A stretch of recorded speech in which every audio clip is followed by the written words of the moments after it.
stood over her and told her to finish it. She strangled him to death while Larry held him down. Afterwards, Amanda and her father went to the bedroom and had sex, while Anna Marie in the other room. This twisted case begins with convicted child molester Larry McClure.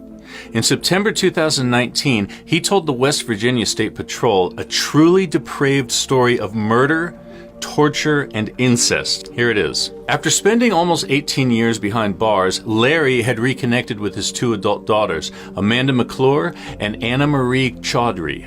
The three of them bonded over their love of drugs. In February 2019, Amanda and her boyfriend John McGuire told family in Minnesota, where they lived, that they were going on a road trip to Alabama to visit John's sick mother, but they didn't make it that far. According to Larry's confession, they only got as far as Indiana before their car broke down and they were too, quote, dope sick to keep going. That's when Larry and his other daughter, Anna Marie, drove to Indiana to pick them up and bring them back to his home in Sky Gusty, West Virginia, a tiny country community off the side of Route 161 in McDowell County. By all accounts, the extended family seemed to be getting along well for the next 10 days. According to Anna Marie's testimony published by Oxygen.com, the group tried making their own, but it didn't crystallize, and instead of throwing out the bad batch, Amanda decided to keep the liquid in a jar. Now, after that, Anna Marie started to notice that her father and Amanda were acting strange. She said Larry seemed to be in a quiet rage, and the two of them went off to the side to talk together alone a lot. Then on Valentine's Day of 2019, John told Larry how much he loved Amanda and wanted to marry her. The family celebrated with a steak dinner and a bottle of wine John bought. Then things started to get really strange. Larry wanted to play what he called the trust game. John agreed to go first, so the girls tied up his feet while their father watched with a grin. According to Anna Marie, when John bent over to untie his feet, it all happened so quick. Amanda stood up, grabbed bottle and bashed him over the back of the head with it. What did Anna Marie and Larry do at that point? According to the Oxygen.com report, Larry threatened her, saying if she knew what was best for her children and wanted them to live, she would follow all the instructions that were given to her from that moment on. The next 3 days were hell. Amanda and Larry were obsessed with the idea that John was a federal informant. They tied a black garbage bag around his head and demanded to know who he was. When they didn't get the answer they wanted, they shot him up with the bad batch of liquid, or as Amanda called it, the truth serum. But it didn't have the effect they thought it would. Instead of making him talk, it supercharged his adrenaline.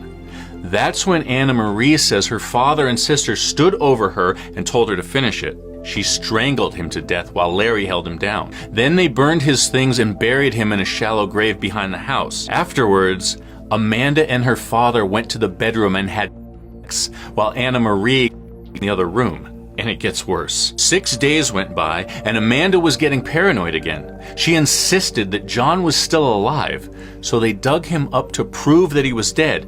But that wasn't good enough.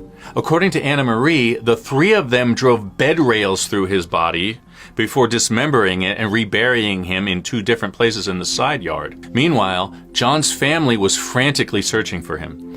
The only thing they'd heard from the father of 6 were 3 bizarre Facebook messages posted on February 15th. His family thought he might have gone away to kick his drug habit in privacy, but when he didn't call for Mother's Day or his son's 16th birthday, they knew something was really wrong.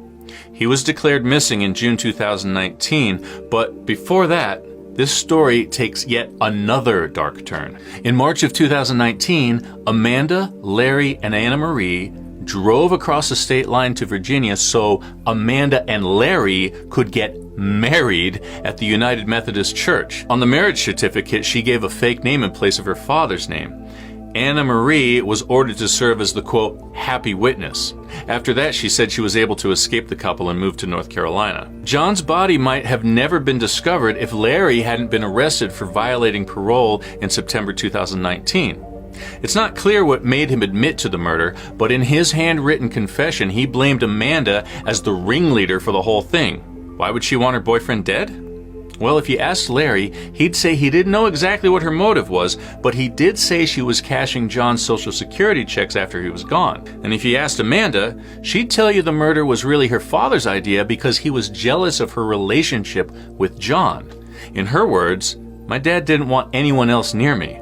She had a 32-page rap sheet for a variety of drug-related crimes. Larry's letter allegedly goes on to say that he didn't want to waste the taxpayers' money or bring any more pain on John's family. Quote, all I can do is hope for mercy on this, but my sentence on this really does not matter because I am old and in bad health.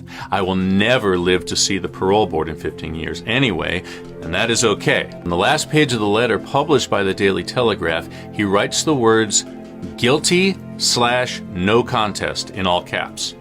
He was sentenced to life in prison.